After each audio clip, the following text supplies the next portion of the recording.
यदि यमराज स्वयं मृत्यु के देवता हैं, तो इनकी मृत्यु कैसे संभव है?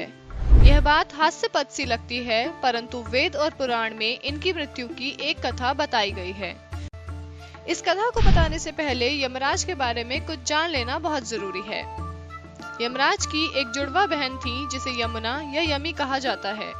यमराज भैंसे की सवारी करते हैं और यमराज की आराधना विभिन्न नामों से की जाती है, जैसे कि यम, धर्मराज, मृत्यु, आतंक, वैवस्वत, काल। बहुत समय पहले एक श्वेत मुनि थे जो भगवान शिव के परम भक्त थे और गोदावरी नदी के तट पर निवास करते थे।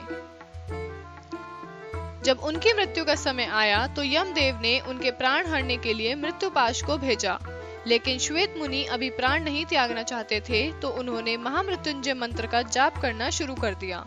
जब मृत्युपाश श्वेत मुनि के आश्रम में पहुंचे तो देखा कि आश्रम के बाहर भैरव बाबा पहरा दे रहे हैं। धर्म और दायित्व में बंधे होने के कारण जैसे ही मृत्युपाश ने मुनि के प्राण हरने की कोशिश की, तभी भैरव बाबा ने प्रहार करके मृत्युपाश को मूर्छित कर दिया।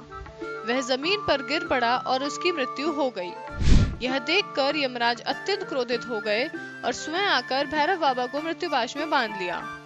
फिर श्वेत मुनि के प्राण हरने के लिए उन पर भी मृत्युपाश डाला, तो श्वेत मुनि ने अपने इष्ट देव महादेव को पुकारा और महादेव ने तुरंत अपने पुत्र कार्तिकेय को भेजा। कार्तिकेय के वहां पहुंचने पर कार्तिकेय और यमदेव के बीच घमासान युद्ध हुआ। कार्तिकेय के सामने यमदेव ज्यादा देर तक टिक नहीं पाए और कार्तिकेय के एक प्रहार से यमराज जमीन पर गिर गए, साथ ही साथ उनकी मृत्यु हो गई। भगवान सूर्य को जब यमराज की मृत्यु का समाचार लगा तो वे विचलित हो गए।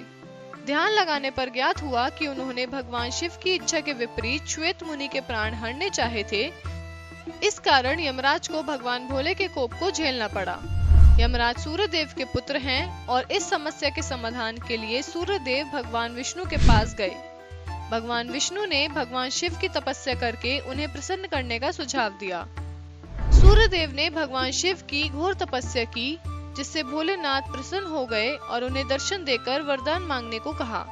तब सूर्यदेव ने कहा कि हे महादेव, यमराज की मृत्यु के बाद पृथ्वी पर भारी असंतुलन फैला हुआ है, अतः पृथ्वी पर संतुलन बनाए रखने के लिए यमराज को पुनः जीवित कर दें।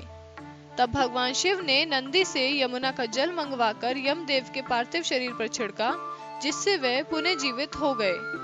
दोस्तों, आपको यमराज की मृत्यु की ये अद्भुत कथा कैसी लगी, हमें कमेंट करके जरूर बताएं। यदि आपको ये वीडियो अच्छी लगी हो तो इसे लाइक और शेयर करना ना भूलें और साथ ही साथ हमारे चैनल सब्सक्राइब जरूर करें। धन्यवाद।